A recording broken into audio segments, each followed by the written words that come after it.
start anyway. Oke. Baik Bapak Ibu, kita akan mulai kegiatan kita pada kesempatan malam hari ini, sebuah PA yang berbeda dari biasanya, di mana kita hari ini akan mendalami tema-tema tema-tema yang serius sih, sebenarnya tema yang serius, tapi kita akan membahas dengan cara yang santai. Seperti nama kegiatan kita yaitu apa Bapak Ibu namanya? Ayo, ada yang tahu nggak namanya apa? Ngulik Alkitab. Loh, bukan Pak. Bukan. Sersan. Nah, itu dia namanya, betul sekali Ibu Gina. Kegiatannya namanya Sersan. Ini Sersan bukan yang seperti di militer ya. Oh, bukan kapten ya? Bukan kapten, Bapak Ibu. Aduh. Ya, namanya Sersan ya. Serius tetapi santai, itu kepanjangannya. Bapak Ibu, kita akan mulai kegiatan kita dengan menyanyikan lagu. Ini Bapak Ibu nggak usah nyalain mic, nggak apa-apa, karena lagunya akan menggunakan menggunakan YouTube, begitu ya. Kita akan memulai dengan ujian yang berjudul Serikat Persaudaraan, diambil dari Kidung Jemaat 249. Nah, saya akan tayangkan buat kita semua.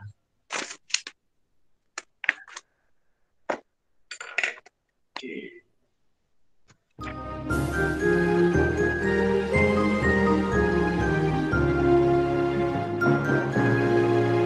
Serikat Persaudaraan berdirilah teguh, persatuan di dalam Tuhanmu, bersama-sama majulah, dikuatkan iman, berdamai bersejahtera dengan pengasihan.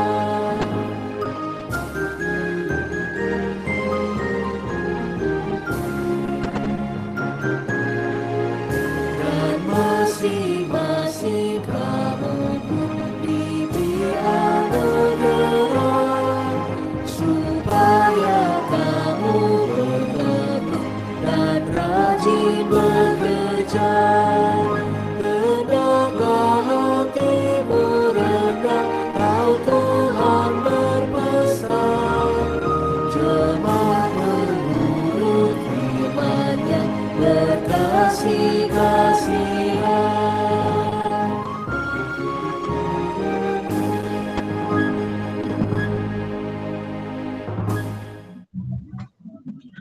Baik Bapak Ibu, ya, lagu pembukaan kita akan melanjutkannya di dalam doa. Ini ada beberapa nih. Saya mungkin mau minta tolong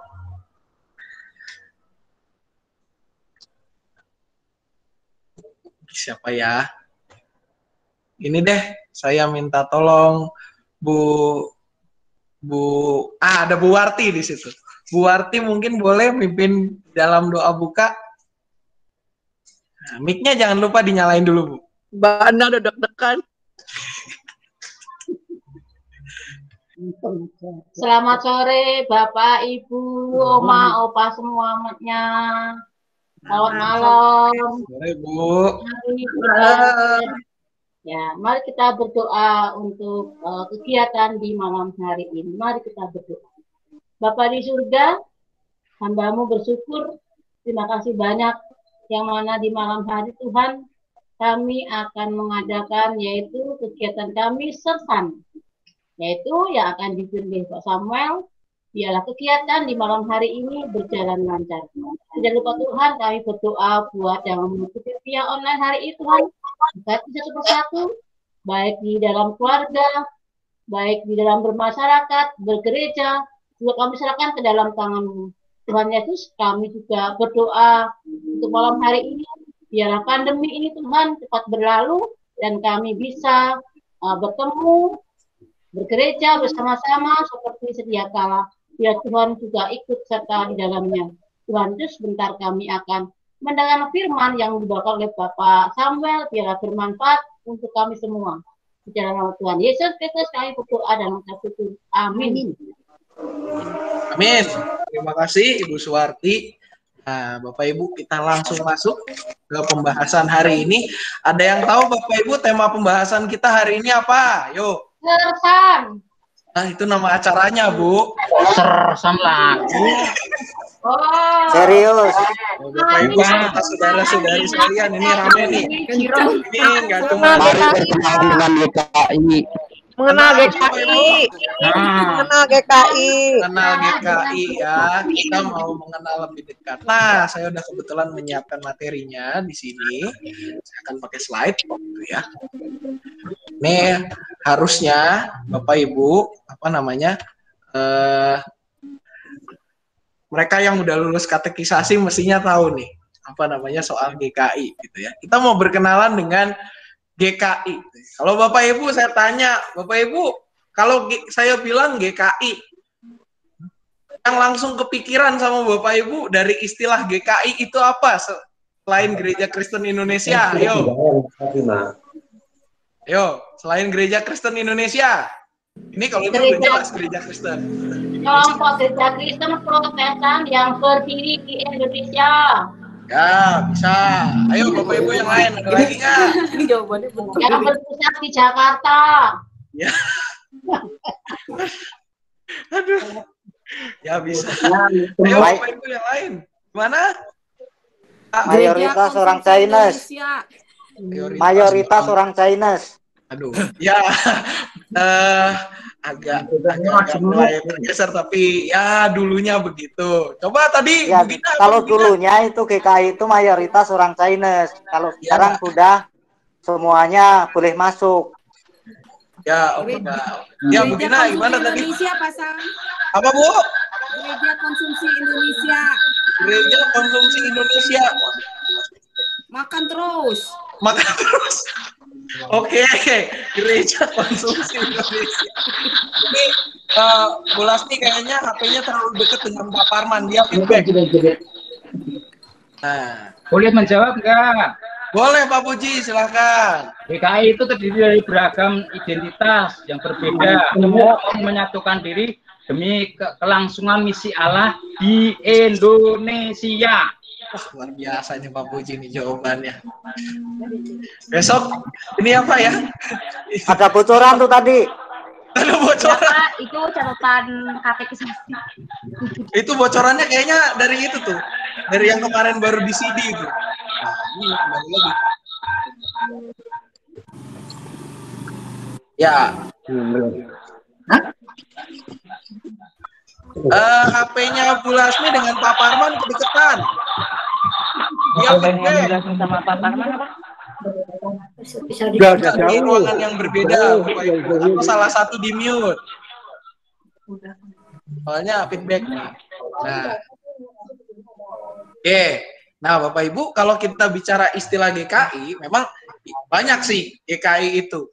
Gereja Kristen Indonesia yang jelas. Ada namanya Gereja Kesehatan Indonesia. Nah, Pak D pasti tahu nih Gereja Kesehatan. Karena ini berkaitan dengan KPK gitu ya, kelompok kesehatan. Lalu ada Gerakan Kemanusiaan Indonesia. Nah, itu yang yang kalau banjir kemarin atau ada bencana alam, itu Gerakan Kemanusiaan Indonesia. Istilahnya masih banyak sih sebenarnya Bapak Ibu GKI. Cuman kita hari ini akan membahas GKI yang kita mau kenalan dengan GKI yang kepanjangannya adalah Gereja Kristen Indonesia, ya. Bapak Ibu, kalau misalkan kita bicara GKI, Gereja Kristen Indonesia GKI itu kalau ditanya siapa sih GKI? GKI itu adalah hasil penyatuan dari 3 gereja. Ya.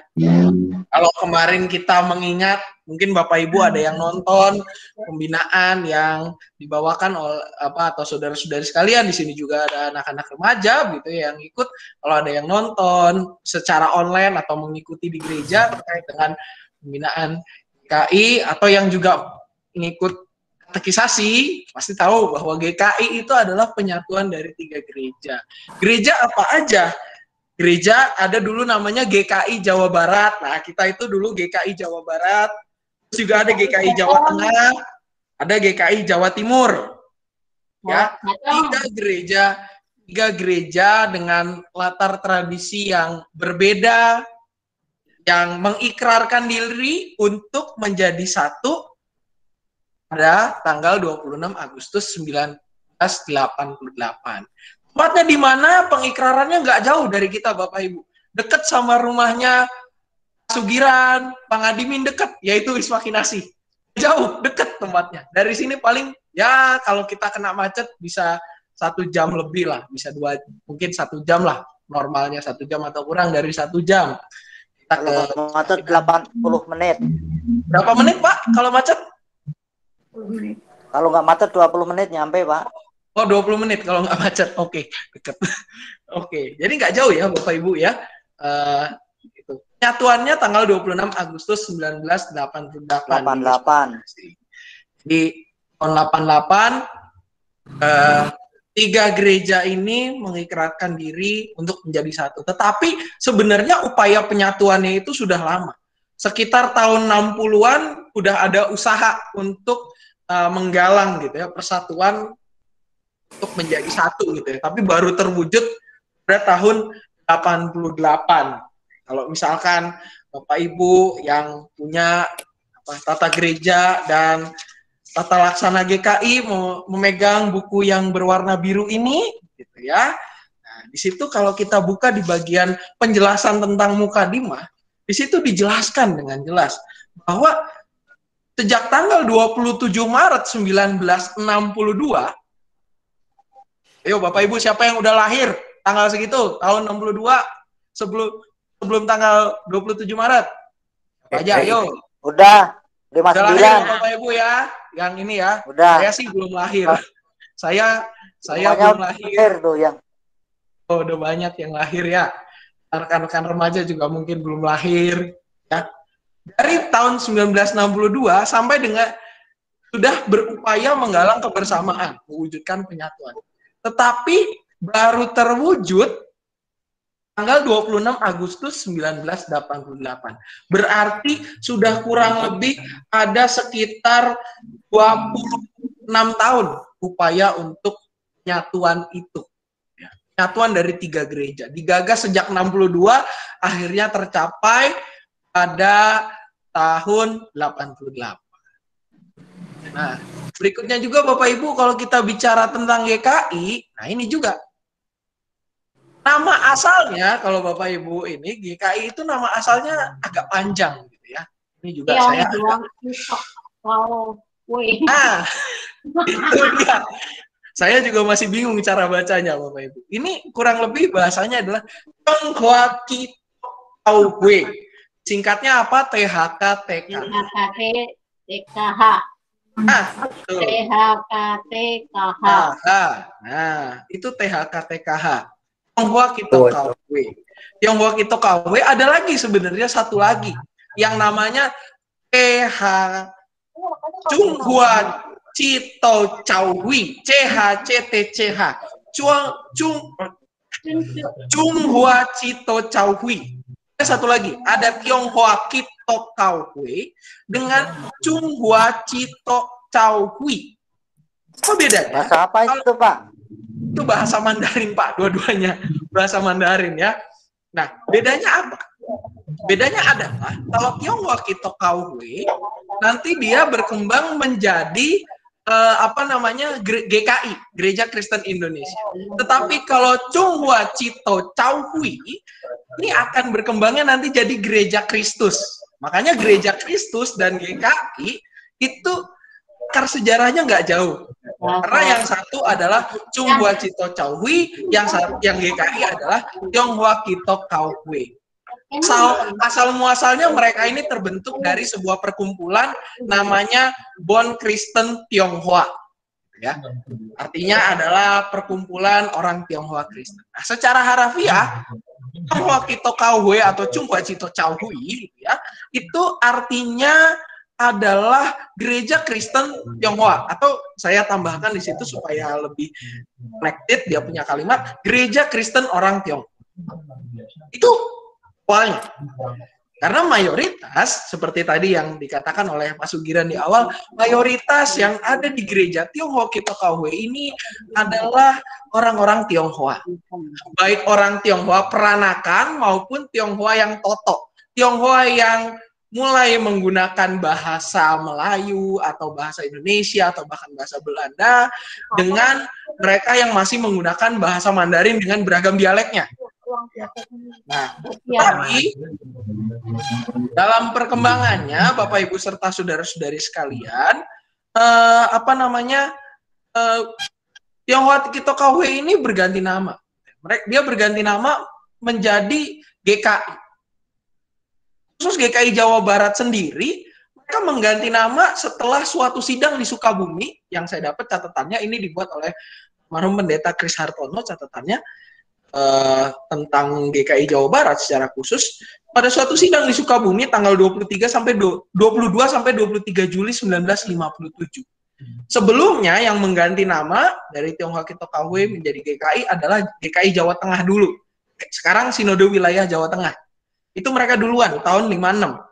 Tapi GKI Jawa Barat itu mengganti nama kurang lebih pada tahun 1957. Sempat terjadi perdebatan memang di situ. Ada perdebatan dan akhirnya mereka mencapai kata mufakat, oke, kita mengganti nama.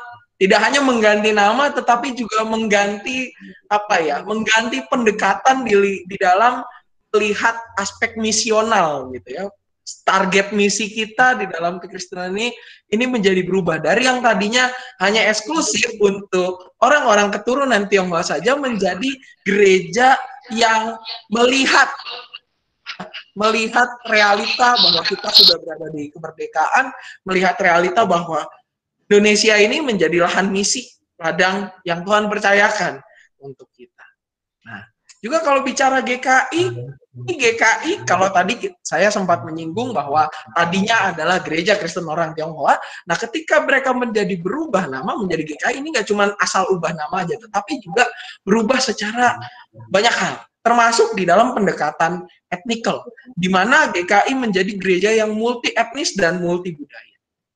Ini sejalan dengan konsep namanya, yaitu Gereja Kristen Indonesia. Kalau kita bilang HKBP, Huria Kristen Batak Protestan, pasti yang langsung tergambar adalah ini adalah gereja orang Batak. Karena memang artinya adalah gereja Kristen Protestan orang Batak. Lalu kalau bicara GPIB, walaupun itu adalah gereja Protestan di Indonesia bagian Barat, tetapi kita langsung terfikirkan bahwa ini adalah gereja yang mayoritas isinya orang-orang Indonesia Timur, perantauan dari Indonesia Timur ke daerah wilayah Barat, gitu ya. Walaupun sebenarnya GPIB ini tadinya adalah gereja pemerintah. Namanya mereka ketika zaman Belanda dulu Indische Kerk. Saya nggak tahu penyebutan saya, mudah-mudahan nggak salah. Indische Kerk. Artinya adalah gereja Hindia Belanda. Gereja pemerintah Hindia Belanda. Indische Kerk. Ya, apa aja sih yang termasuk Indische Kerk? Itu ada kalau Bapak Ibu jalan-jalan ke Ambon, gitu ya. Itu ada namanya GPM, Gereja Protestan Maluku. Bapak Ibu jalan-jalan ke Sumba, ada namanya Gereja Sumba. Ya. Itu juga termasuk dari gereja Indische Kerk yang dulunya adalah gereja pemerintah Belanda, dan di tempat-tempat lain, banyakkan di Indonesia Timur. Untuk yang di Indonesia bagian Barat itu adalah GPIB. Mereka semua berada di dalam satu sinode namanya GPI, yaitu Gereja Protestan Indonesia. Tapi kita nggak mau bahas soal itu. Yang mau saya katakan di sini adalah kalau kita mendengar nama-nama gereja itu tuh identik dengan sebuah suku. Tapi kalau GKI, walaupun ya, kadang orang masih mengatakan bahwa ini adalah gereja orang Tionghoa karena tadinya adalah gereja Tionghoa, tetapi sebenarnya GKI ini adalah gereja yang multi etnis. Gak ada sebuah kelompok manapun yang menjadi pemilik dari gereja GKI karena namanya Indonesia. Kalau kita bicara Indonesia, Bapak Ibu, Indonesia ini dihuni oleh banyak suku. Kita punya semboyan namanya Bhinneka Tunggal Ika. Beda-beda tetapi tetap satu tapi juga rame. Ketika orang mengenal kata Indonesia, berarti orang melihat ini adalah sebuah negara yang diversitas bahasanya, diversitas sukunya, salah satu yang cukup ramai, ya, mulai dari bahasa, budaya, dan segala macamnya. GKI juga memahami demikian bahwa GKI ini adalah gereja yang multi etnis. Kalau tadinya mungkin kita mengenal GKI sebagai gereja yang mayoritas orangnya, anggota jemaatnya adalah orang Tionghoa, tapi kalau kita lihat nggak usah jauh, GKI Cicurug, secara database, Bapak Ibu, LKKJ 2000, aduh ini nggak ada Bu Sri sih di sini, kalau ada Bu Sri saya main datanya enak. LKKJ yang tahun kemarin, 2020, mengatakan bahwa data kita 70%, hampir 70% anggota jemaat GKI Cicurug adalah orang Batak. Susul kemudian peringkat kedua adalah orang Jawa, baru ada orang Tionghoa dan seterusnya, dan suku-suku lainnya. Ini menunjukkan apa? Menunjukkan bahwa GKI ini adalah gereja yang terdiri dari beragam suku, bahasa, dan budaya. Saya dulu di gereja asal saya, GKI Harapan Indah, itu juga gereja yang terdiri dari beragam suku, bahasa, dan budaya. Nah, juga kalau kita bicara GKI itu berarti juga ini yang nggak boleh terlupa. Itu adalah gereja Calvinis. Jadi kalau Bapak Ibu ditanya, gereja GKI itu gereja yang apa? Calvinis kah? Metodis kah? Lutheran kah? Atau Pentakostal kah? Jawabannya adalah GKI adalah gereja Calvinis. Di dalam pemerintahannya menggunakan sistem apa? Pemerintahan namanya presbiterial sinodal. Kalau Bapak Ibu nggak ngerti, mungkin depannya agak bingung kalau nanya saya kejauhan, Bapak Ibu bisa nanya ke anak-anak yang udah CD kemarin. Mereka harus sudah ngerti soal ini. Karena ini salah satu materi kelas CD gitu ya, tentang identitas GKI. Presbyterial Sinodal itu apa? Presbyterial Sinodal itu adalah sebuah model kepemimpinan gereja di mana kepemimpinan itu diemban oleh majelis jemaat. Siapa aja isinya majelis jemaat? Yaitu pendeta dan penatua.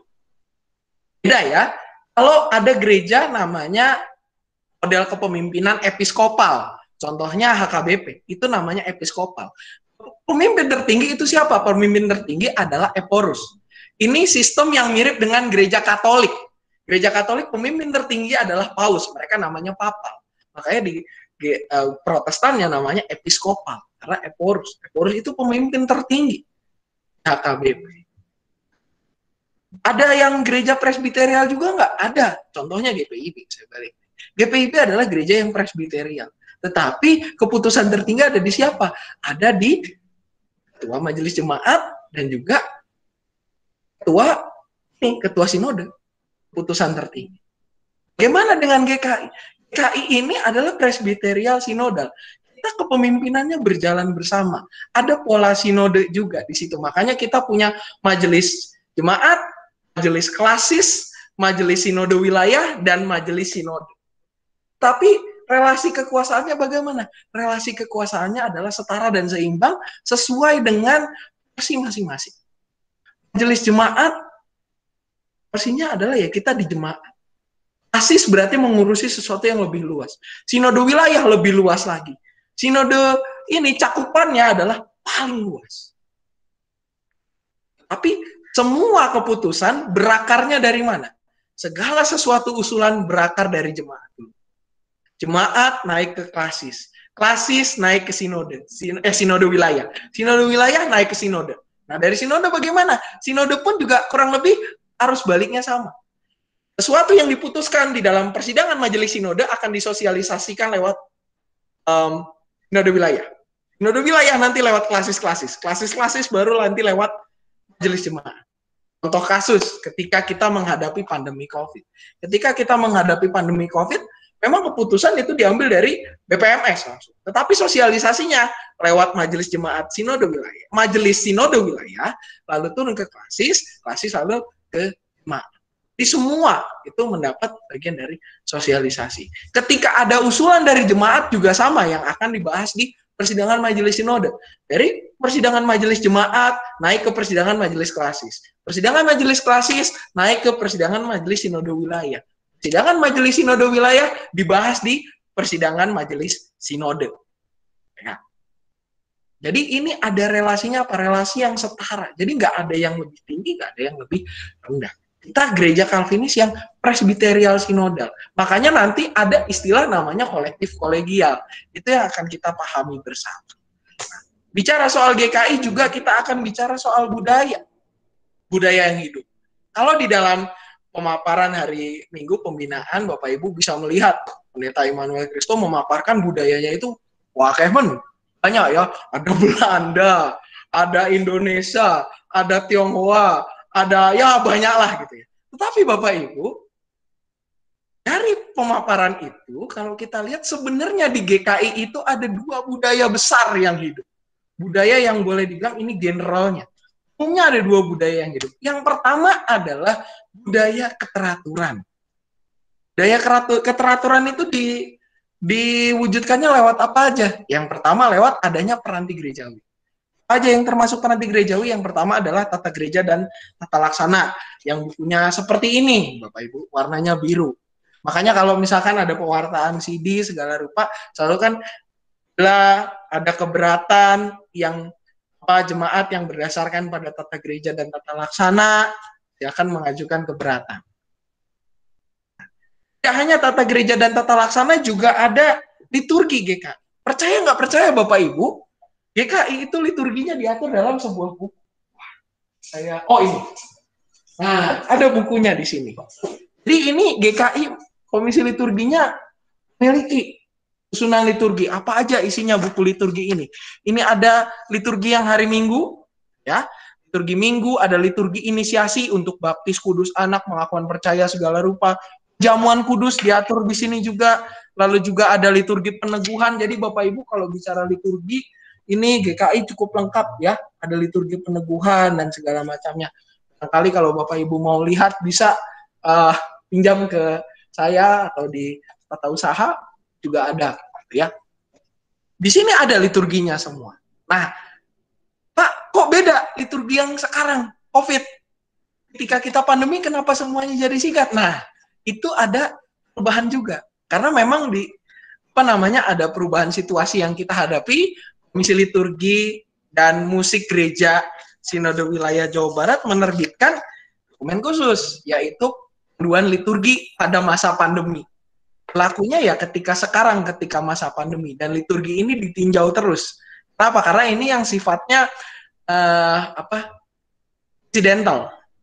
Karena ada situasi A, maka kita harus menyesuaikan menjadi sesuatu yang. Terus juga ada selain liturgi apa? Peranti administrasi GKI. Apa aja sih peranti administrasi itu, Pak Sam? Peranti administrasi itu mengatur format surat-surat. Jadi Bapak Ibu kalau terima surat gereja gitu ya, dokumen gereja itu semua ada standarnya. Jadi kata-katanya seperti apa, lalu ini peletakannya bagaimana, siapa yang bertanda tangan, ini ada. Namanya peranti administrasi GKI. Ini yang sedang diperbaharui sekarang karena ada beberapa yang mismatch dengan dengan beberapa dokumen yang lain. Ini yang sedang diperbaharui, sedang diperbaiki oleh Sinode GKI BPMS, dan juga ada pedoman pelaksanaan. Pedoman pelaksanaan ini apa? Ini menyangkut hal-hal praktis turunan dari tata gereja dan tata laksana yang diatur untuk kepraktisan. Jadi bagaimana caranya misalkan warna liturgi itu aturannya warna liturgi minggu biasa hijau itu ada di mana? Kita nggak bisa menemukan di tata gereja. Itu adanya di pedoman pelaksanaan. Hal-hal yang praktis. Selain keteraturan juga ada sesuatu yang lain. Kalau tadi kita mendengar pemaparan dari Bu Gina, GKI adalah gereja konsumsi gitu ya. Budaya yang kedua ini juga nggak jauh dari kata konsumsi, dan saya di Cicurug mendapat sebuah istilah baru yaitu botram. Awalnya saya nggak ngerti botram itu apa. Ternyata botram itu artinya adalah makan bersama. Nah ini nggak jauh dari makan bersama. Budaya yang berikutnya yang hidup di GKI juga apa? Bersamaan. Suka nggak suka, GKI itu adalah gereja ya kayak tadi yang memang kita bersama-sama. Nah ini ditunjukkannya lewat apa? Lewat tadi yang saya bilang, prinsip kolektif kolegial dan sistem organisasi presbiterial sinodal yang mengedepankan apa? Kebersamaan serta musyawarah untuk mencapai sebuah kesepakatan. Sidangan majelis jemaat itu menjadi salah satu bentuk musyawarah kita. GKI juga dikenal dengan gereja yang rajin rapat. Segala sesuatu ada ini rapat, ada ini rapat. Sampai sekarang udah online masih sering rapatnya. Walaupun kita nggak bisa tatap muka, ya kita rapatnya online. Ya, rapat ini, rapat itu, pertimbangannya ini itu.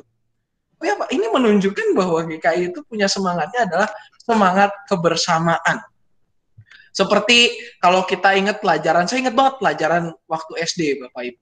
Kalau kita mau menyelesaikan masalah di pelajaran PPKN, kalau nggak salah, itu kita harus mengedepankan melakukan apa? Musyawarah. Musyawarah dilakukan untuk apa? Untuk mencapai kata mufakat. Nah, ini Indonesia banget. Dan ini juga yang hidup di GKI. Ada segala sesuatu harus dirapatkan. Ada, ini kita lihat plus minusnya bagaimana, kesiapan jemaat dan segala sesuatu. Budaya ini yang suka tidak suka hidup di dalam GKI, Bapak Ibu. Walaupun ada keteraturan, ada sebuah aturan yang harus kita junjung tinggi, gitu ya. Untuk segala sesuatu ada aturan kalau di GKI. Prinsipnya kalau di kitab pengkhotbah untuk segala sesuatu ada masanya, di DKI adalah untuk segala sesuatu ada aturannya. Di dalam aturan itu kita juga ada kebersamaan yang tumbuh. Hanya nggak heran kadang GKI dibilang gereja konsumsi Indonesia lah. Lama-lama jadi gereja Botham gitu ya. Kalau kita sukanya khusus di Cicurug gereja apa? Gereja Botham GKI. GKI itu dikenal oleh keramahan dan kebersamaannya. Keteraturan dan juga kebersamaan. Nah, ini juga yang mau kita lihat bersama. Kebersamaan kita itu contohnya banyak sebenarnya Bapak Ibu. Kalau GKI ini nggak bersama-sama, khususnya yang di daerah dari Cicurug sampai Cianjur ya, nggak mungkin ada persekutuan namanya Cici Suci. Kalau kita nggak saling bersama-sama. Kalau kita nggak bersama-sama menggumuli masa pandemi, nggak mungkin YKB rela membuat ibadah online gitu ya ketika awal-awal pandemi ya.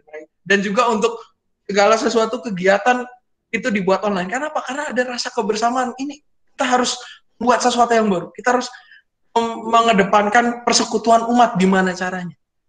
Kalau nggak punya semangat kebersamaan Bapak Ibu, nggak mungkin kita bela-belain saat ini menyediakan waktu udah jam 7 hampir jam 8 untuk kita bareng-bareng bahas hal-hal yang serius tapi santai. Itu semangat kebersamaan yang suka nggak suka, atau istilahnya secara natural ini hidup, tetapi tetap teratur. Ada apa? Ada jamnya. Jam 7. Bagaimana ini dilakukan, bagaimana itu dilakukan, dan sebagainya. Nah, ada sebuah istilah asing yang menarik di sini Bapak Ibu, yaitu kolektif kolegial. Artinya apa sih? Kolektif kolegial, Pak Sam, saya nggak ngerti kolektif kolegial. Itu bahasa opo gitu ya, itu bahasa apa? Oh, ini jawabannya adalah bahasa Inggris Bapak Ibu. Tetapi secara tidak langsung, artinya yang pertama, kolektif kolegial itu adalah kita berkawan dan rela berpartisipasi. Kita sebagai kolega, sebagai kawan, sebagai teman, secara berkolega, tetapi kita juga secara kolektif meminta partisipasi di dalam pertemanan kita. Ini diwujudkan melalui pola persekutuan kita, baik anggota jemaat maupun simpatisan sama-sama memiliki tugas dan peran di dalam pembangunan gereja ya. Ini berperan aktif dalam pelayanan kepada sesama. Nggak peduli jemaat, nggak peduli simpatisan, apapun talentanya kita kembangkan bersama untuk apa? Untuk pelayanan gereja. Sebab apa? Sebab kita adalah kolega, kita adalah teman. Kita adalah kolega yang ingin mencapai satu tujuan, yaitu di mana nama Tuhan Yesus bisa dimuliakan lewat kehidupan kita. Juga di sini maksudnya kolektif kolegial itu adalah setara dan seimbang. Nggak ada yang mendominasi di dalam gereja, baik dalam struktur kepemimpinan gereja maupun di dalam pelayanan. Kenapa? Sebab kemuliaan bagi nama Tuhan saja. Kalau kita ingat, Bapak Ibu, di pembinaan kemarin disebutkan beberapa gereja begitu ya. Yang pertama, gereja Tiberias ya, yang terkenal dengan urapan. Kita udah tahu orangnya siapa. Terus kalau dibilang yang glow gitu ya, glow yang Dulunya pendetanya zaman saya kecil, itu pendetanya agak gemuk badannya. Sekarang saya nggak ngerti, bingung juga setelah umur saya 27 tahun gitu ya, orang ini bisa diet. Ya Bapak yang satu itu, Gilbert itu, GBI Glow. Lalu juga kalau kita bilang Mawar Saron tuh sempat ada 2 Mawar Saron. Kalau Bapak Ibu bilang Mawar Saron yang lama, yang Bapak Ibu yang generasinya mungkin 80-an gitu ya, tahun-tahun 80-an, 90-an awal, itu mengenal GBI Mawar Saron. Itu dipimpin oleh Pak Yakob Nahway. Tapi ada satu lagi sekarang, yang orang yang ya rada muda sih, 40, kita masih bilang muda lah ya. Itu namanya Gereja Mawar Saron. Itu sebagian anak-anak mungkin mengidolai, nama pendetanya adalah PS Philip Mantopa, ya. Itu udah terkenal banget, gitu ya. Tapi kalau kita bilang GKI, siapa pendeta GKI yang dikenal? Nah, itu tanda tanya. Nyaris nggak ada, nyaris jarang sekali. Ya mungkin sekarang rada terkenal Pendeta Yohasadi Prasetya, pendeta GKI Pondok Indah gitu ya, dosen di STT juga. Cuma dia itu satu dari sekian banyak pendeta GKI yang ini, dan dikenalnya juga mungkin dalam skop-skop tertentu. Atau kalau kita bilang gereja reform Indonesia gitu ya, itu ada, kita bisa ngomong kalau misalnya bicara gereja reform, oh Pak ini Stephen Tong, pendeta Stephen Tong yang sudah cukup itu ya, cukup senior. Tapi di GKI nggak ada yang lebih mendominasi. Semua kepemimpinan gereja itu semua setara. Makanya segala sesuatu keputusan diambilnya di mana? Diambilnya di persidangan. Bukan kata pendeta A, kata pendeta B, kata penatua A, kata penatua B, kata ketua komisi A, kata ketua komisi B, enggak. Tapi yang namanya keputusan bersifat gerejawi itu diambil melalui persidangan majelis jemaat. Segala sesuatu itu disetujuinya, diperbincangkannya, dipertimbangkannya di persidangan majelis jemaat.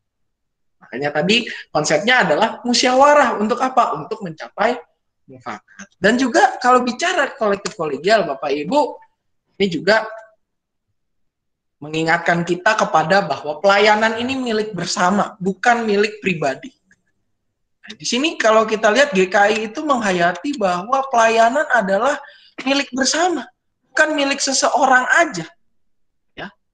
Pelayanan itu bukan milik satu orang, bukan milik pribadi, bukan milik kelompok, melainkan ini semua milik jemaat.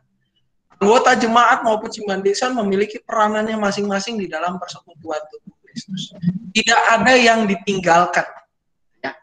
Tidak ada yang dilupakan di dalam pelayanan. Semua harus terjangkau. Semangatnya adalah bagaimana pelayanan gereja menjangkau semua umat Tuhan.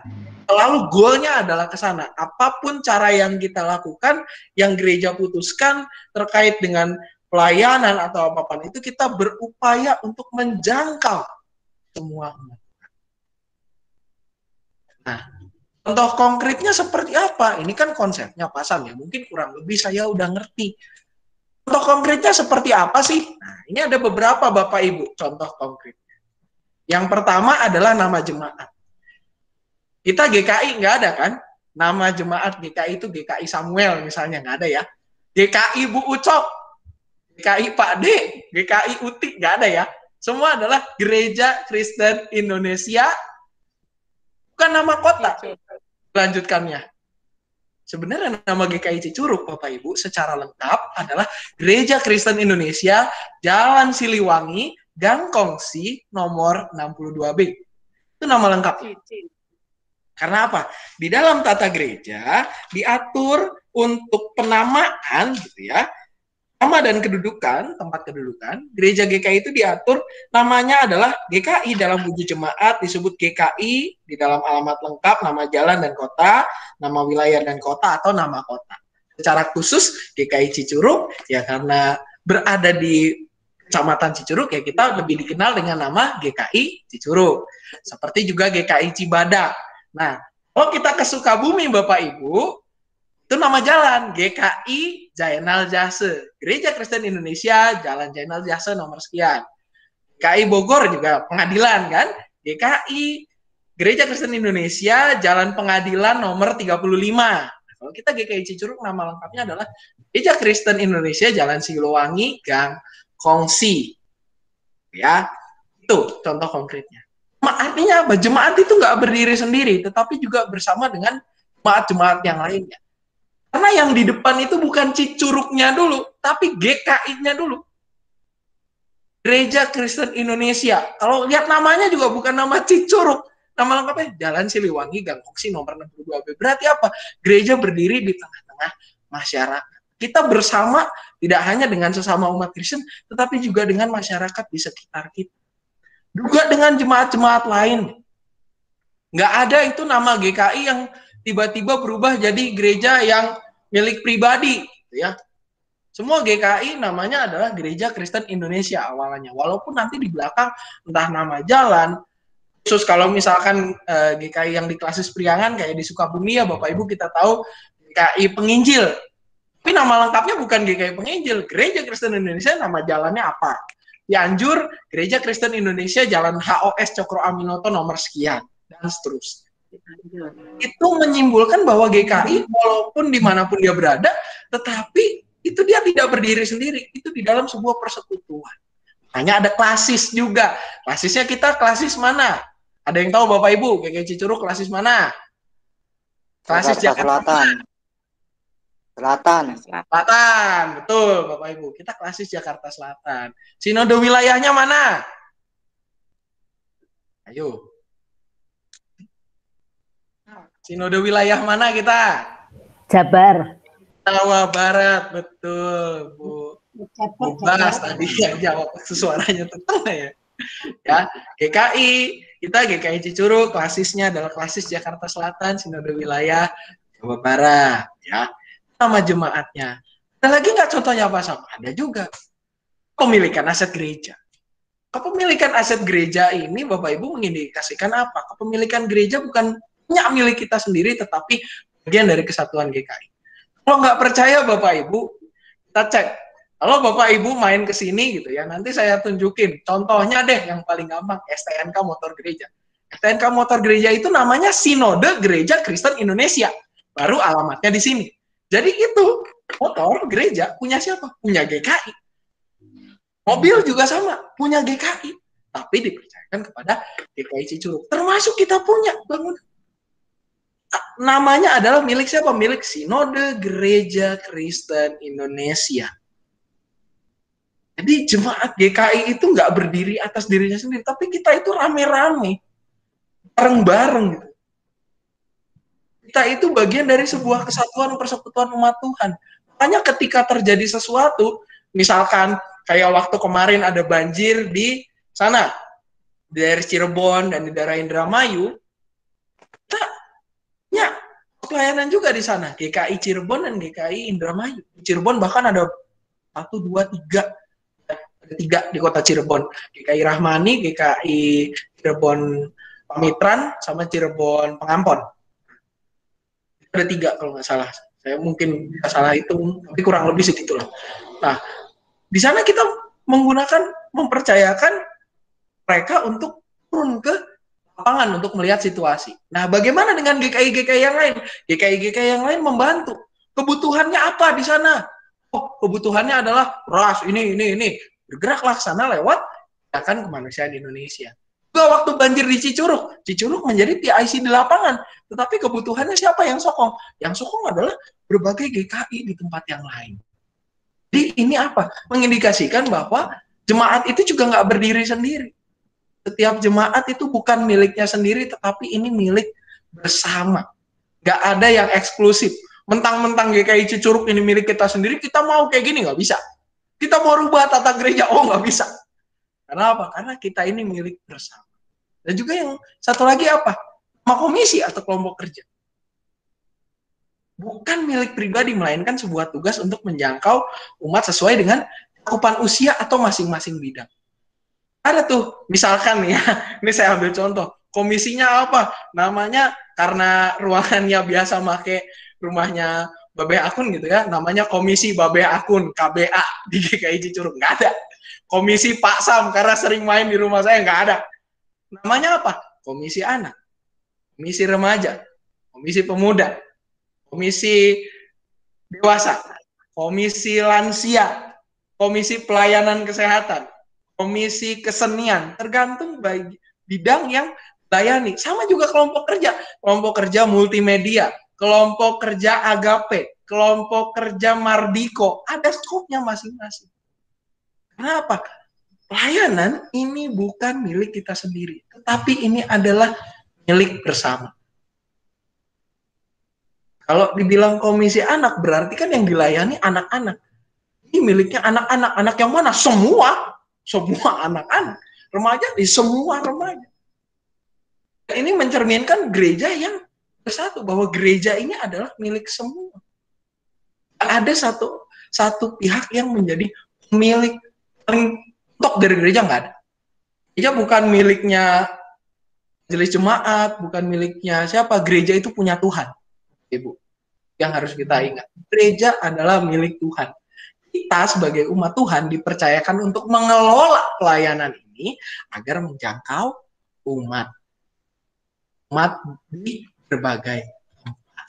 Nah, ini Bapak Ibu, kalau kita lihat pola ini sesuai dengan sesuatu yang alkitabiah banget, di mana ini menjadi pola hidup dari jemaat perdana, Bapak Ibu. Kalau Bapak Ibu membaca Kisah Para Rasul 2 ayat 41 sampai dengan 47. Ya. Kisah Para Rasul 2 ayat 41 sampai dengan 47. Ada beberapa detail yang menarik kalau kita lihat di sini. Yang pertama, Bapak Ibu bisa baca di Alkitab. Di ayat 41, kita bisa lihat cara hidup jemaat yang perdana ini adalah orang-orang itu memberi diri. Katakan begini di ayat 41.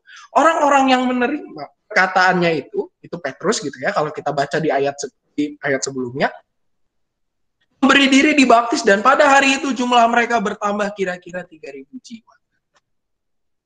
Nah, gereja Kristen Indonesia juga sama.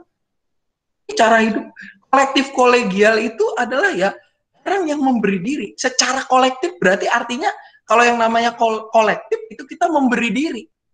Kita mempersembahkan diri secara kolektif. Karena apa? Karena kita sadar bahwa kita telah diselamatkan oleh Tuhan, dan ini adalah anugerah Tuhan yang terindah di dalam kehidupan kita.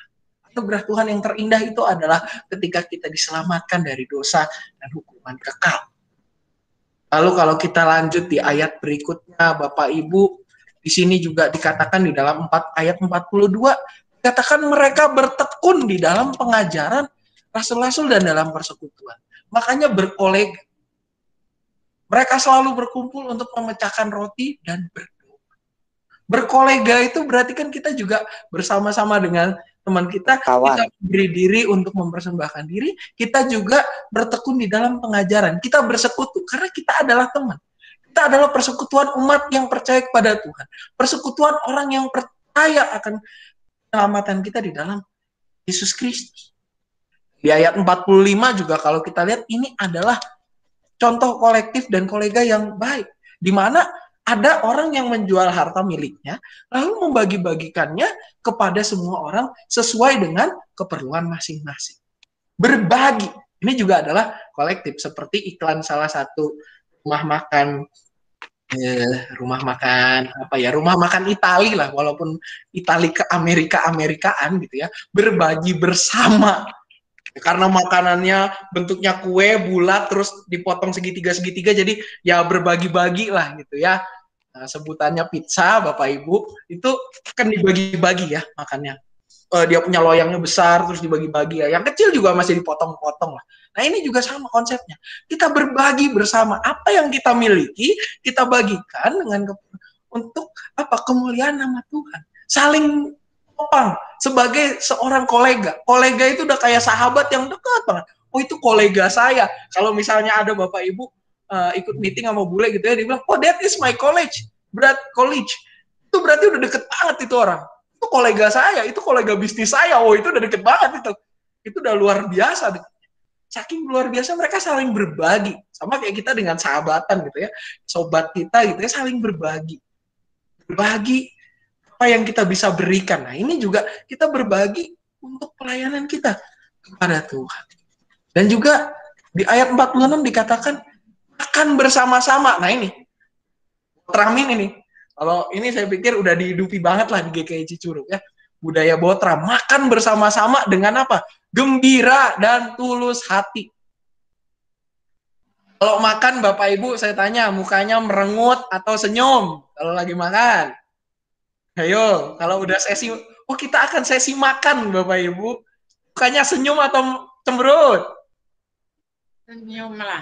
Senyum ya Bapak Ibu ya. Wah, apalagi kalau habis acara gitu ya. Selalu yang paling pertama ditanya Bapak Ibu saya ya ngikut di mana-mana. Konsumsinya ada apa enggak? Nah, itu pertanyaan pertama yang nyusul. Atau berikutnya konsumsinya kalau bilang oh ada, baru berikutnya konsumsinya apa? Berarti apa? Budaya makan ini adalah budaya yang mengakar di dalam kehidupan manusia. Di mana kalau di dalam kehidupan orang Yahudi, Bapak Ibu, meja makan itu sesuatu yang sangat dijunjung tinggi. Kenapa? Karena di meja makan semua orang itu berkumpul dan ngobrol. Beda ya sama kita kalau makan gitu ya, makan tolong nanti habisin dulu makanannya baru ngobrol. Tapi kalau di dalam kebudayaan orang Yahudi, di meja makan itu tempat tua muda semua ngumpul di situ, ngobrol sama-sama, makan sama-sama. Sambil kita ngobrol juga, hari ini kamu belajar apa, gimana sekolahnya, gimana tadi papa kerjanya, mama gimana, ada kesulitan atau enggak. Sambil makan itu semua dibicarakan. Nah, ini yang juga dihidupi di dalam GKI, di mana kita bersama-sama bergembira, lakukan segala sesuatu itu bersama.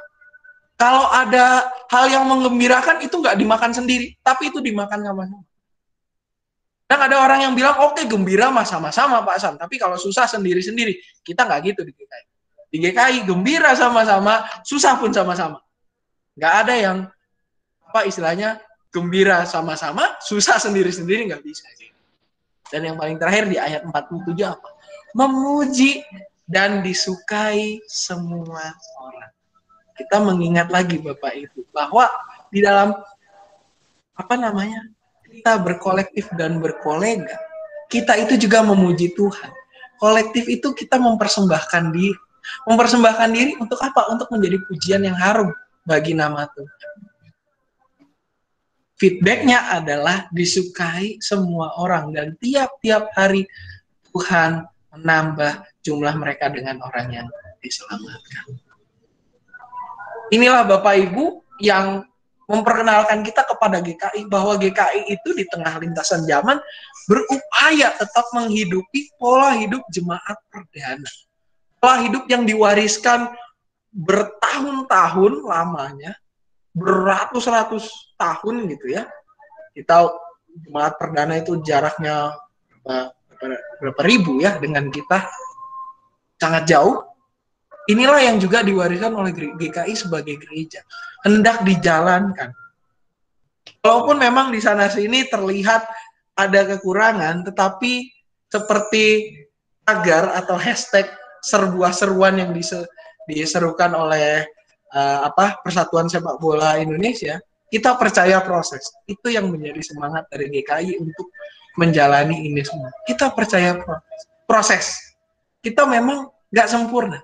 Tapi kalau kita mau berproses, kita akan semakin disempurnakan. Sama seperti jemaat perdana. Apakah mereka sempurna? Enggak. Kita tahu ada kejadian Ananias dan Safira. Kita tahu ada kejadian perbedaan ajaran ketika Cornelius atau siapa itu dibaptis. Ada perpecahan di jemaat. Ini kok orang Yahudi dibaptis begini-begini. Tapi apa? Melalui ketidaksempurnaan itu Tuhan memproses. Memproses apa? Memproses supaya jemaat menjadi umat yang semakin tangguh dan semakin dipakai Tuhan di dalam kerjaannya yang mulia. Sampai sini Bapak Ibu, apakah ada yang mau bertanya supaya kita semakin mengenal GKI? Ada yang mau ditanya Bapak Ibu? Yuk, silakan bila ada pertanyaan.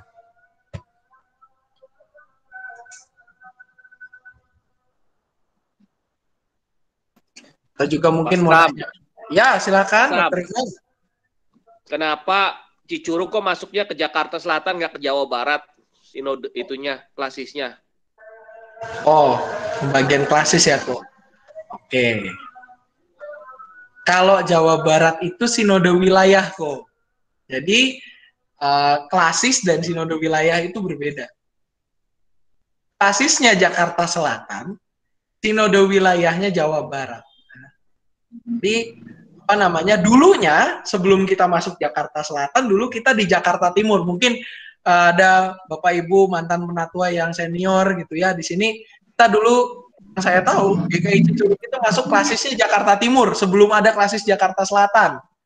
Ini kan ada pemekaran, tapi tetap dari dulu adalah GKI Jawa Barat. Dulu kita GKI Cicurug itu GKI Jabar, GKI Jawa Barat, Curug gitu ya, GKI Jabar, masih Curug, kurang lebih gitulah tulisannya. Itu yang menjadi sinode wilayah kita. Tapi dulu klasisnya kita adalah Jakarta Timur, yang saya tahu. Setelah jadi pemekaran klasis, begitu ya, pemekaran klasis, kita masuk di Jakarta Selatan. Kenapa kita masuknya di Jakarta Selatan? Kok karena klasis itu dibentuk sesuai dengan pengembangan dari sinode.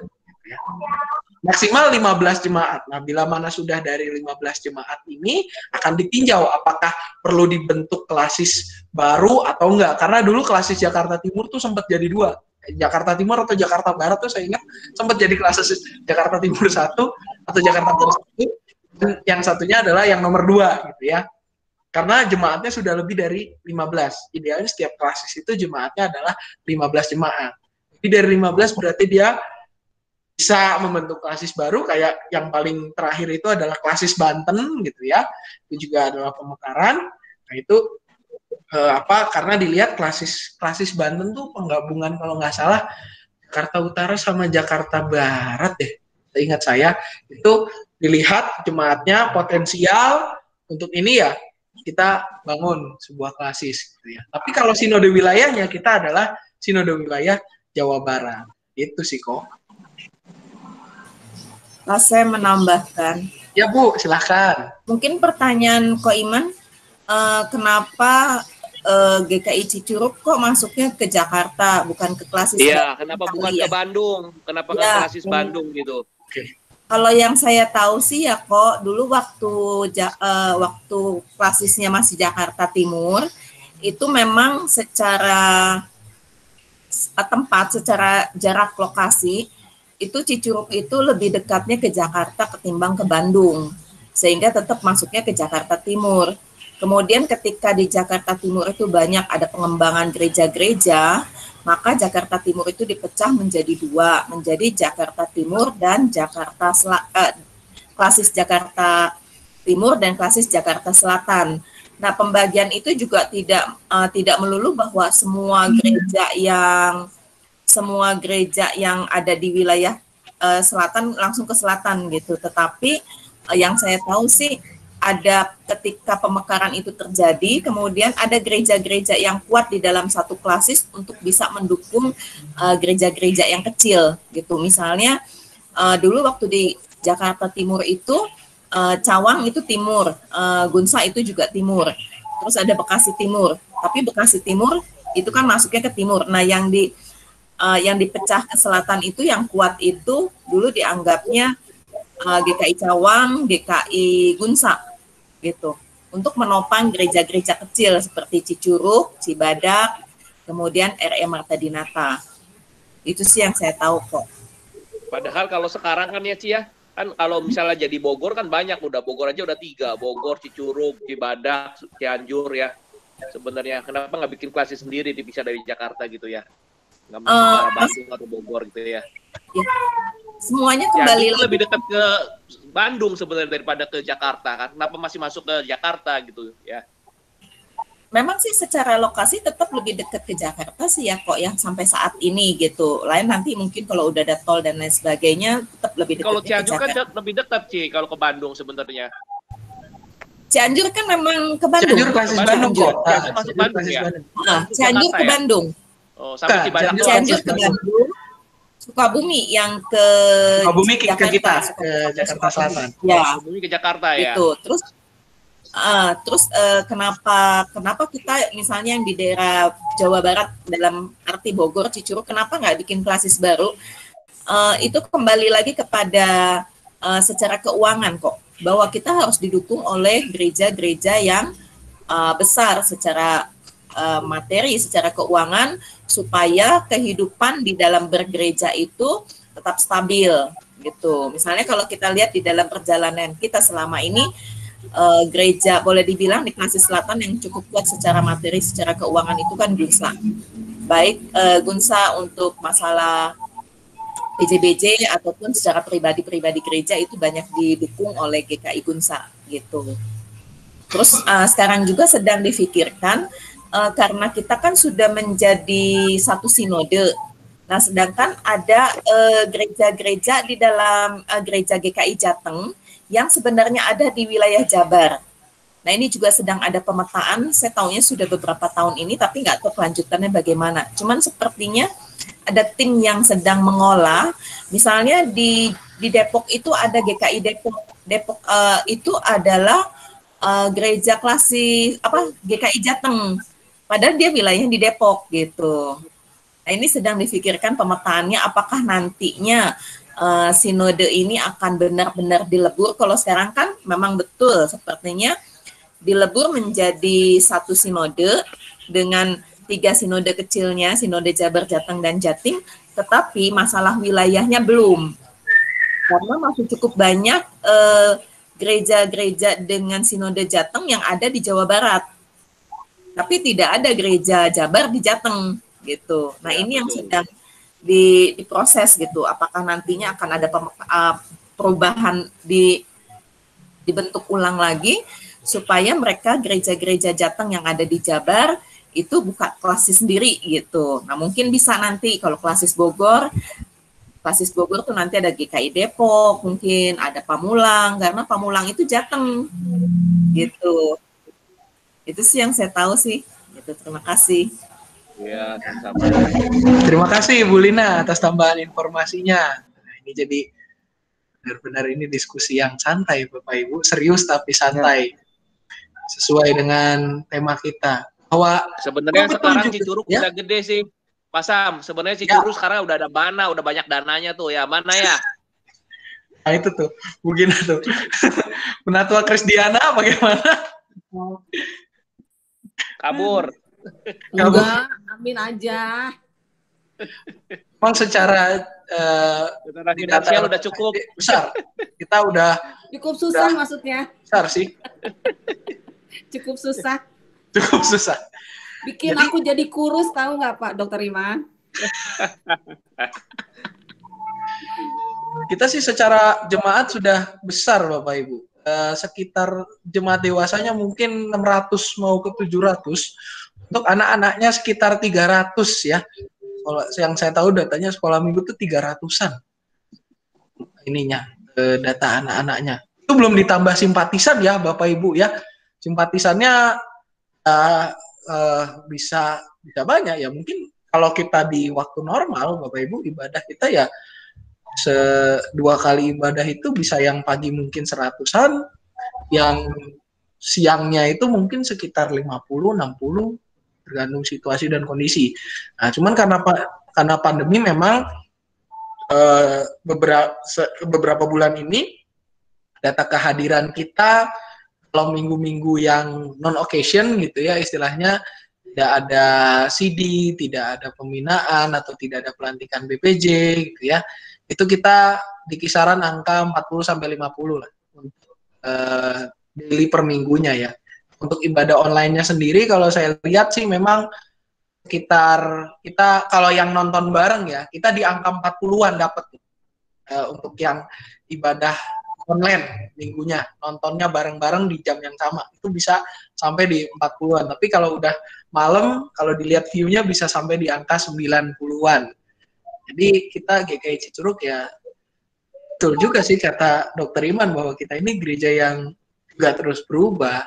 Bahwa kita bukan lagi gereja yang kalau dulu mungkin kita di sekitar sini lah gitu ya, tapi sekarang kalau yang namanya pemekaran wilayah Bapak Ibu, kalau kita lihat wilayah kita ada 6 gitu ya, tapi dari mana ketemu mana gitu ya. Gitunya. Juga kalau bicara Jateng betul, ada gereja-gereja GKI Sinwil Jawa Tengah yang ada di Jakarta. Contohnya kayak GKI Kuitang gitu ya. Kuitang tuh di Jakarta itu masuknya klasis Jakarta. Mereka ada dua klasis Jakarta 1 dan klasis Jakarta 2 gitu ya. Itu kalau yang di Jakarta tuh ada Kuitang, ada Panglima Polim dan beberapa lah. Dekat-dekat kita yang Depok gitu ya, ada Depok aja ada dua, ada Depok GKI Depok yang Depok doang, ada Depok Pasi Gunung ya. Terus ada GKI Cinere juga Jawa Tengah, klasis Jakarta 2. Lalu kalau di Bandung ada 3 bahkan Bapak Ibu, Taman Cipunut, ada 2 lagi Pasteur sama satunya tuh Arca Manik kalau nggak salah yang dari GKI Jawa Tengah ada 3 di Bandung. Nah itu memang juga ada bagaimana pemetaan ke depannya karena juga kalau bicara klasis kita udah 15 jemaat betul ya Bu Lina ya, klasis Jakarta Selatan ya? Ya betul Pak Sam. 15 jemaat. 15 jemaat. Di tata gereja maksimal klasis itu adalah 15 jemaat Bapak Ibu. Jadi mungkin ini juga nanti akan dipikirkan ke depannya seperti apa. Makanya kemarin ada klasis Banten, yang Mekaran baru tuh klasis Banten. Ya nggak tahu nih ke depannya apakah nanti ada klasis Bogor gitu ya. Kita juga belum tahu nih ke depannya seperti apa. Gitu. Ada lagi mungkin Bapak Ibu? Nah, ini tadi Pak Sam belum jelas Pak Sam ya. Ya silakan Pak Sugiran. Ya tadi tanya untuk ya GKI itu adalah hasil penyatuan 3 gereja pada tanggal 26 Agustus 88 itu GKI mana saja Pak? Oke. Kasih Pak Sugiran. Itu GKI ya. Jawa Tengah, Jawa Barat, dan juga Jawa Timur, Pak. Jadi dulu tuh ada 3 sinode berbeda. Nah, kita itu dulu di bawah sinode GKI Jawa Barat. GKI Cicurug tuh di bawah sinode GKI Jawa Barat, kalau Bapak Ibu ingat. Namanya dulu kita GKI Jawa Barat, GKI Jabar. Pak Cicurug. Ya. Kalau sekarang kan kita Gereja Kristen Indonesia jalan itulah gitu ya, GKI Cicurug. Kalau dulu kita GKI Jabar Jemaat Cicurug. Nah, dulu ini 3 sinode ini mengikrarkan diri untuk satu ya. Kita Jawa Barat, Jawa Tengah, Jawa Timur satu lah. Kalau gereja-gereja lain itu memecahkan diri, memisahkan diri, saya ambil contoh Gereja Kristus dengan Gereja Kristus Yesus GKY itu gereja yang skisma. Itu gereja yang dalam tanda kutip memecahkan diri. Ada ceritanya sendiri nanti itu gerejanya. Tapi kalau GKI ini dari 3 kita menyatukan diri. Ya. GKI Jawa Tengah tuh apa aja ya? Kayak tadi ya, Kuitang, Panglima Polim. Lalu kalau Bapak Ibu pergi ke Semarang, itu dulu yang di Sinode Wilayah Jawa Tengah itulah. Itu GKI Jawa Tengah dulunya. Terus juga GKI Jawa Timur kalau Bapak Ibu pergi ke Surabaya itu banyak sekali. Surabaya lalu ya sampai ke bawah-bawah gitu ya. Itu GKI Jawa Timur. Nah ini 3 gereja ini, 3 sinode ini dengan budaya yang berbeda, latar belakang juga misi yang berbeda gitu ya. Pokoknya banyak bedanya. Ini mengikrarkan diri untuk menjadi satu. Itu Pak Sugiran. Jadi semua gereja. Terima kasih Pak. Ya terima kasih. Tadi tanda tanya masih. Siap. Nambahin aja Pak Giran. Silakan, nambahin Bu. Pak Giran. Maksudnya gini, kalau dulu kan GKI itu kan terdaftar di PGI. Nah, sebelum penyatuan, GKI itu terdaftar di PGI dengan 3 sinode yang terpisah. Jadi kalau misalnya ada pengambilan suara, maka GKI itu punya 3 suara, yaitu GKI Jabar punya suara sendiri, GKI Jateng punya suara sendiri, GKI Jatim punya suara sendiri. Nah, kemudian karena Indonesia, PGI mengharapkan seperti yang di dalam ini juga kan kita menjadi gereja yang esa. Nah, harapannya bahwa di Indonesia itu gereja semua menjadi satu kesatuan. Nah, karena itulah kemudian GKI dari 3 sinode ini berinisiatif untuk melakukan kesatuan yang esa. Nah, akhirnya dari 3 suara yang dimiliki oleh GKI, maka GKI menyatukan menjadi GKI saja. Nah, karena menjadi GKI saja, maka di dalam perjalanan persidangan di PGI, baik secara di PGI nasional ataupun secara internasional, misalnya kalau kita keluar, kita hanya dapat 1 suara, tidak 3 suara lagi.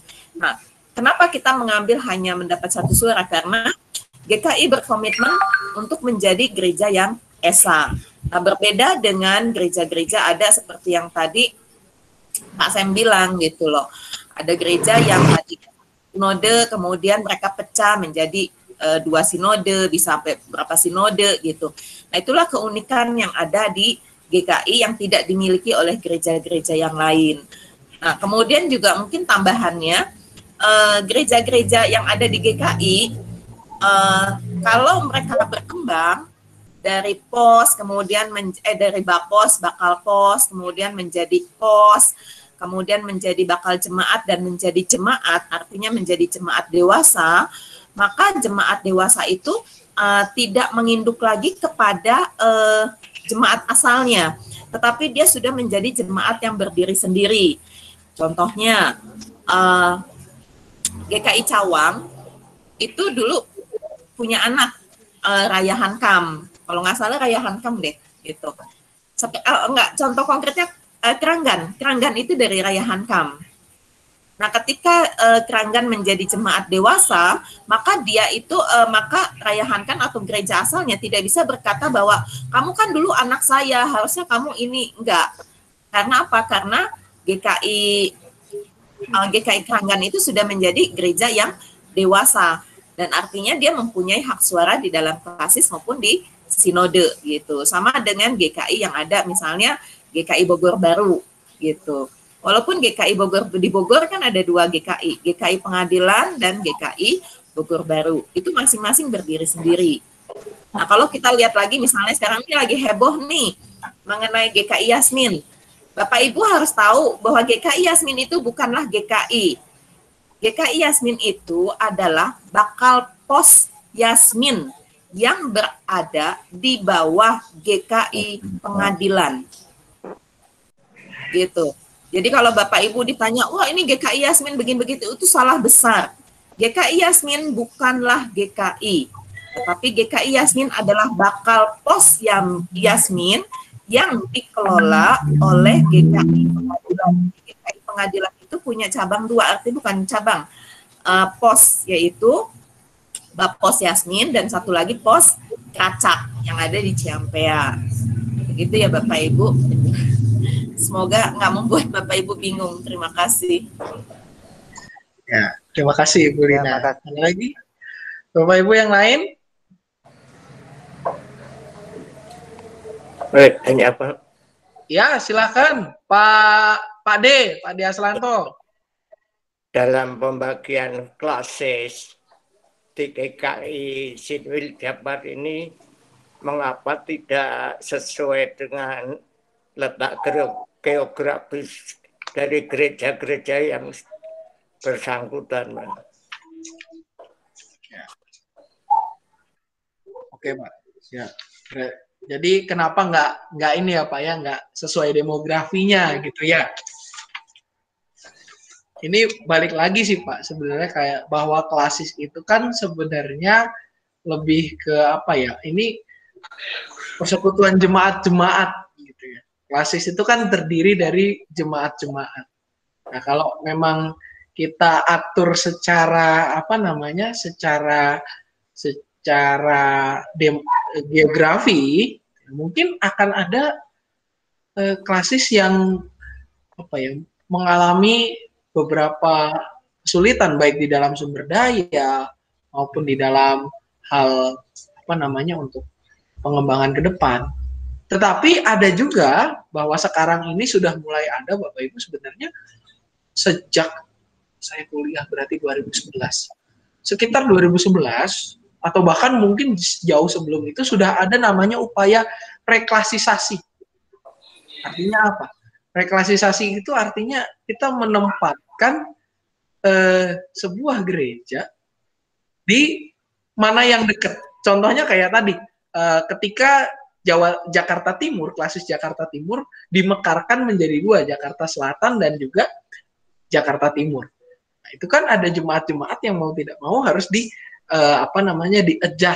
gitu ya, diatur sesuai dengan semangatnya adalah bahwa GKI itu kita akan menaruh program reklasisasi itu sesuai dengan di mana mereka dekatnya. Kayak GKI Cicurug ditempatkan di Jakarta Selatan. Kenapa? Karena ya balik lagi perhitungannya adalah GKI Cicurug lebih dekat ke Jakarta Selatan. Cianjur kenapa ditaruhnya di Bandung? Karena Cianjur lebih dekat ke Bandung. Sukabumi Zainal Zahse kenapa ditaruhnya di Jakarta Selatan? Karena secara perhitungan Sukabumi Zainal Zahse bisa lebih dekat ke arah Jakarta Selatan. Dan juga untuk pertimbangan-pertimbangan tadi Pak, seperti yang tadi Bu Lina sampaikan, ada juga pertimbangan sumber daya. Sumber daya ini nggak cuma materi, tetapi juga terkait dengan sumber daya manusia juga. Bagaimana kita mengatur untuk acara pembinaan, untuk acara lain-lainnya, dan juga gimana caranya supaya gereja-gereja ini nggak, dalam tanda kutip, nggak kejauhan begitu untuk kalau ada acara pembinaan atau acara apa, jadi nggak mesti jauh-jauh. Misalkan begini Pak, bisa aja GKI Cicurug ditaruh di klasis Jakarta Utara. Jakarta Utara itu saya ingat dia pusatnya itu di Muara Karang, GKI Muara Karang. Tetapi kalau ada misalkan pembinaan atau apa, itu kan menjadi agak sulit karena cukup jauh gitu ya. Nah, sedangkan kalau kita ditaruh di Jakarta Selatan ini kan GKI di wilayah Jakarta Selatan tuh ada beberapa, ada Cawang, ada tadi Keranggan, ada Raya Hankam, Gunung Sahari. Memang secara demografi mereka di Jakarta Pusat, tetapi ditempatkan di Jakarta Selatan karena apa? Karena itu tadi alasan sumber daya tadi. Jadi ini pun sesuai dengan kebijakan pengembangan klasis yang telah disepakati di level sinode wilayah, begitu Pak. Ini kebijakannya semua adalah kebijakan dari sinode wilayah, bagaimana sinode wilayah mengatur supaya terjadi keseimbangan. Balik lagi, kolektif kolegial itu nyata. Bagaimana kita itu bisa berjalan bersama, bisa seimbang, tidak ada yang tertinggal, tidak ada yang lebih menonjol, tidak ada yang lebih ini, tetapi semuanya adalah sebuah komunitas.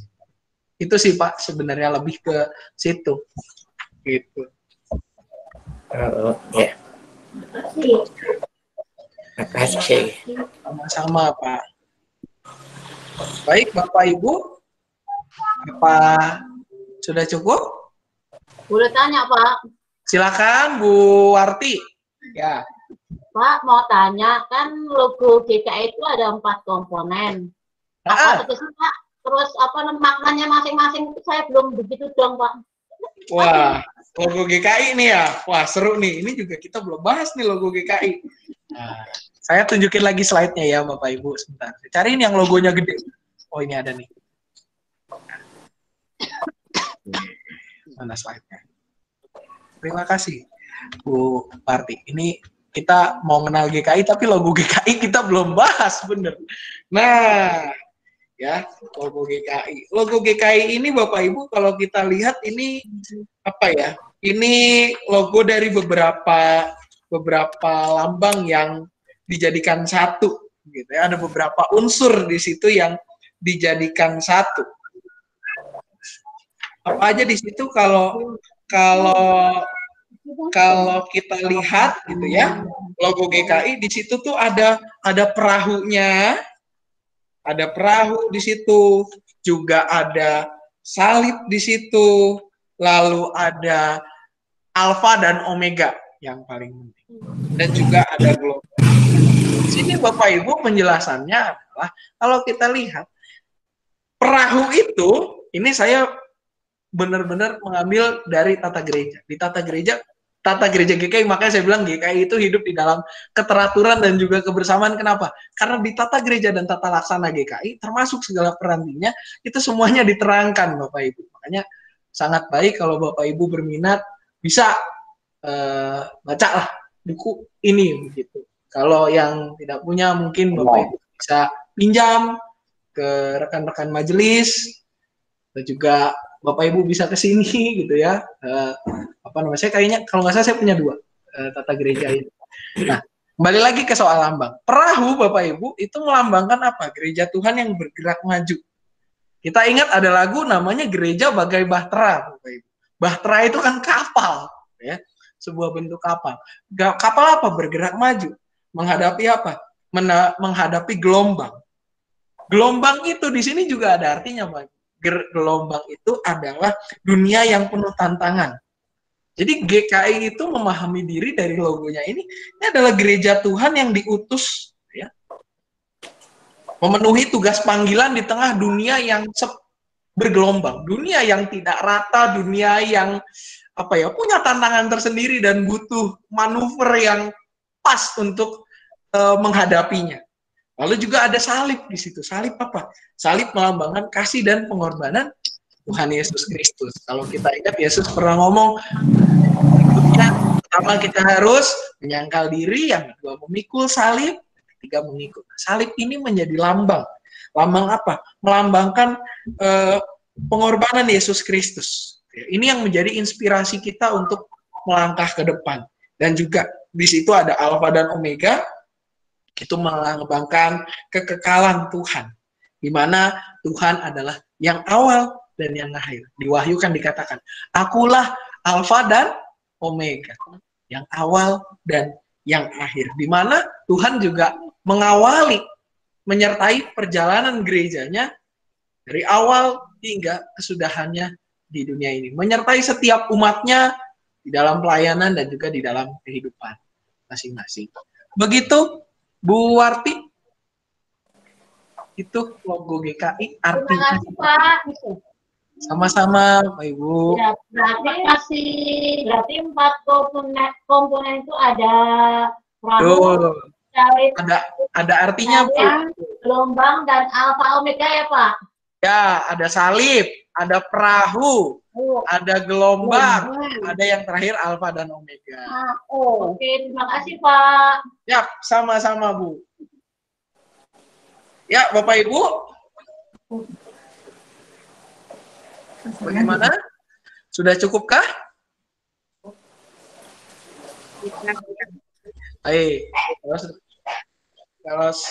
Kalau sudah cukup Bapak Ibu, nanti materinya akan saya share. Tenang aja Bapak Ibu. Nanti materinya akan saya share di grup keluarga, gitu ya, supaya kita bisa membaca lagi. Nanti juga rekaman ini akan diupload Bapak Ibu. Kemana? Ke YouTube-nya GKI Cicurug. Bagi Bapak Ibu yang belum subscribe, silakan di-subscribe GKI Cicurug, YouTube-nya ada. Juga kalau punya Instagram nih, saya lihat ini Bapak Ibu mulai banyak yang punya Instagram. Silakan di-follow GKI Cicurug. Yang punya Facebook silakan di-like Facebooknya GKI Cicurug, ya. Karena apa? Ini menjadi media gereja untuk menjangkau umatnya di tengah situasi yang seperti sekarang. Baik Bapak Ibu, kalau sudah cukup kita akan mengakhiri, kita akan berdoa dan menaikkan doa syafaat. Barangkali Bapak Ibu ada yang pokok-pokok doa yang ingin didoakan secara khusus, dipersilahkan.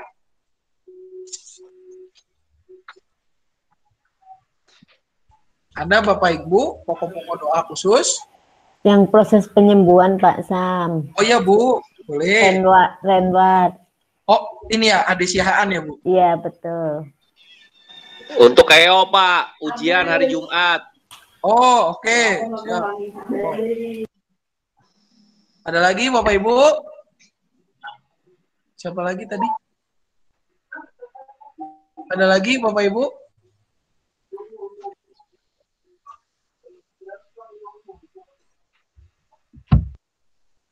Kita juga berdoa untuk penanganan COVID ya Bapak Ibu. Ini saya dapat kabar terakhir Cicurug ini ada kenaikan di Jawa Barat ya, cukup banyak.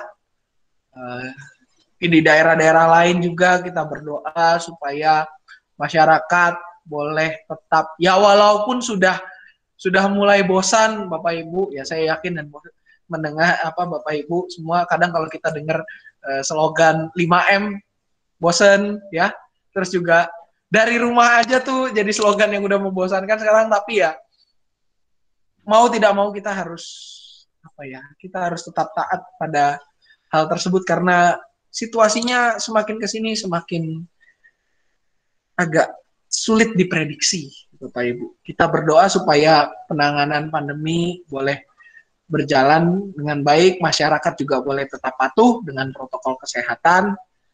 Juga kita berdoa untuk pembangunan area pelayanan GKI Cicurug ya, di area serbaguna kita ini, gedung pelayanan GKI Cicurug meliputi kelas-kelas sekolah minggu, ruang ibadah remaja, dan ruang untuk pemuda juga, ada ruang pelayanan kesehatan, dan ruang-ruangan lainnya, dan kita sampai sekarang masih terus bergumulkan di dalam proses pembangunannya.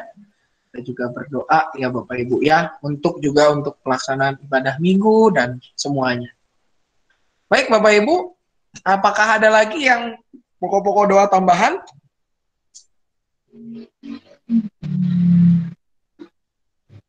Selain yang mungkin juga ada yang sakit di dalam masa pemulihan.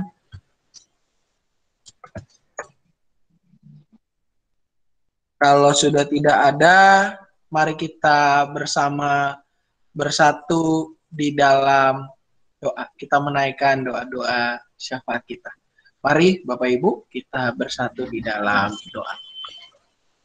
Tuhan, kami bersyukur pada hari ini kami boleh belajar tentang GKI, tentang gerejamu di tengah dunia ini ya Bapak, di mana kami sebagai anggota GKI juga diingatkan kembali untuk tetap setia meneladani pola hidup jemaat yang perdana, meneladani pola hidup umat Tuhan yang senantiasa mau berbagi dan menjadi kawan sepelayanan di dalam seharian. Ajar kami ya Bapa untuk boleh terus menjadi umat-Mu yang hidup di tengah dunia ini yang terus berubah dan memperbaharui diri kami menjadi semakin serupa dengan Engkau saja. Kami berdoa mengingat sanak saudara kami yang sedang dalam kondisi sakit atau dalam masa pemulihan. Kami mengingat keluarga Bapak Bernard Hutagaol, juga Oma Edin, Saudara Renward Ade Siahaan, dan juga rekan-rekan kami yang lain yang belum dapat kami sebutkan satu persatu. Biarlah Engkau yang senantiasa terus menaungi dan menyertai proses pemulihan mereka ya Bapak. Engkau yang menyembuhkan dan memulihkan kondisi mereka, juga Engkau yang menyertai keluarga yang mendampingi. Biarlah mereka boleh dicukupkan segala kebutuhannya. Juga untuk rekan kami Leo yang akan ujian ya Bapak, juga untuk anak-anak di dalam menentukan pendidikan lanjut mereka, bagi mereka yang melanjutkan SMA ke perkuliahan, atau SMP ke SMA, SD ke SMP, mereka yang naik kelas, mereka yang sedang melaksanakan praktek kerja lapangan di tengah situasi pandemi ini, juga mereka yang sedang mau menghadapi ujian, berikanlah mereka juga kemampuan ya Bapak, berikanlah mereka ketabahan dan juga kejujuran di dalam bekerja.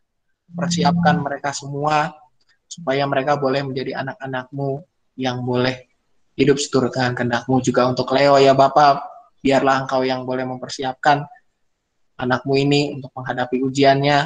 Engkau yang juga boleh memproses dia menjadi anak yang hidup dalam tuntunan-Mu saja. Juga kami mau berdoa untuk proses pembangunan gedung pelayanan kami yang terus-menerus dikerjakan. Kami berdoa untuk kecukupan dana yang dibutuhkan, biar Engkau yang senantiasa mencukupkan ya Bapa. Engkau yang boleh memampukan kami juga untuk boleh berpartisipasi di dalam pembangunan ini, juga untuk keamanan lingkungan sekitar, termasuk keamanan para pekerja, biar Engkau juga yang senantiasa jaga mereka. Kami juga berdoa untuk penanganan pandemi ya Bapa, di tengah situasi yang semakin sulit ini, biarlah Engkau yang senantiasa memampukan kami sebagai umat-Mu untuk boleh tetap melakukan 5M, melakukan protokol kesehatan yang memampukan menghindarkan kami dari penyakit pandemi COVID-19 atau penyakit-penyakit yang lainnya. Kami berdoa juga untuk masyarakat Indonesia, biarlah mereka boleh semakin patuh dan tabah. Walaupun kami tahu ya Bapak, kami mulai bosan dengan kondisi di rumah, tetapi biarlah ya Bapak kami boleh Kau lapangkan hati kami, supaya kami boleh mengedepankan bukan kebosanan kami tetapi kepentingan bersama supaya bangsa ini boleh kembali pulih dalam segala sektor.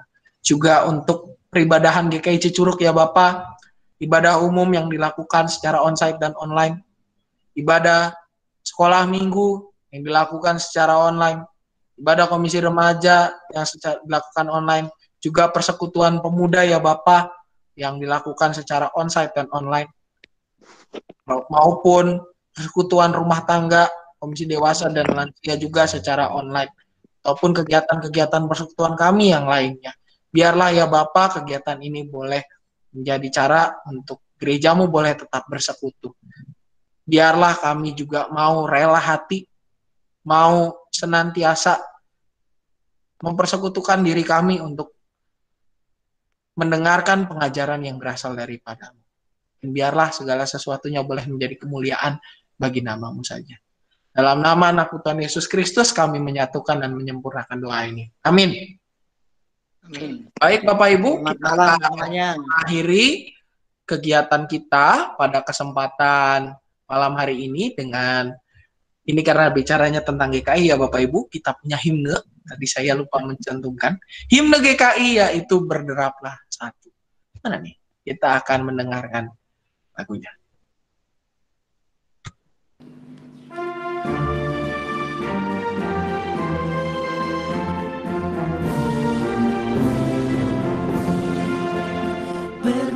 Berderaplah satu, bertegap langkahmu, junjunglah perahu nilainya, perjuangkan kasihnya, bergandengan erat, rintanganmu berat, untuk masyurkan berita perdamaian kekal.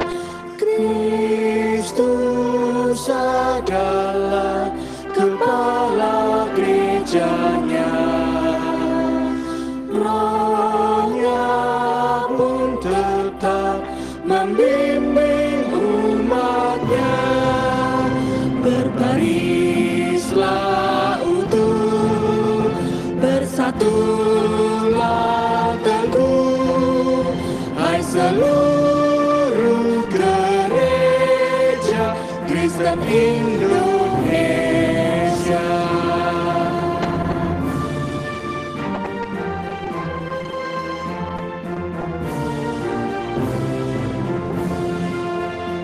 Majulah serentak dengan langkah tegak dan berdoa berkarya dalam hidup semesta, dengan iman teguh kerahkan dayamu, kebenaran wujudkan demi sesamamu.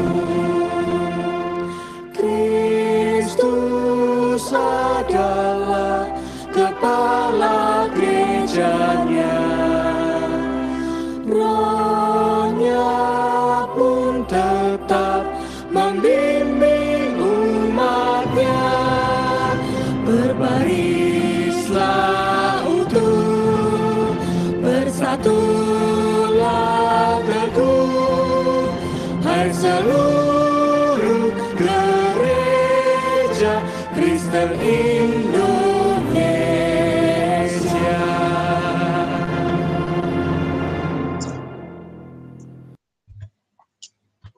Baik Bapak Ibu, demikianlah kegiatan kita pada kesempatan malam hari ini. Barangkali ada pengumuman dari rekan-rekan majelis jemaat. Pengumuman.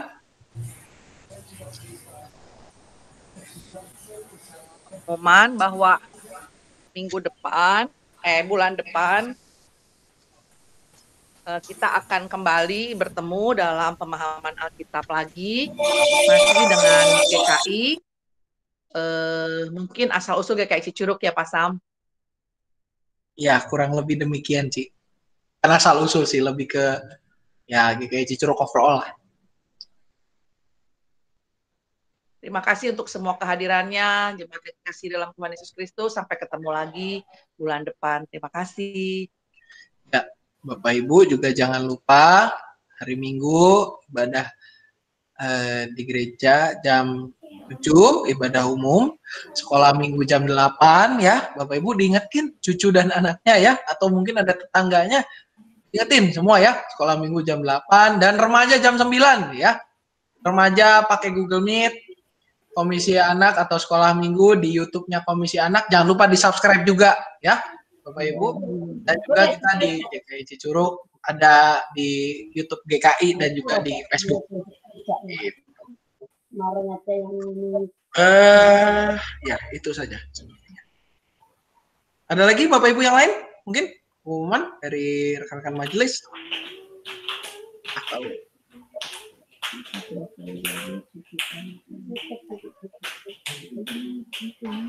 Cukup Pak Sam. Baik.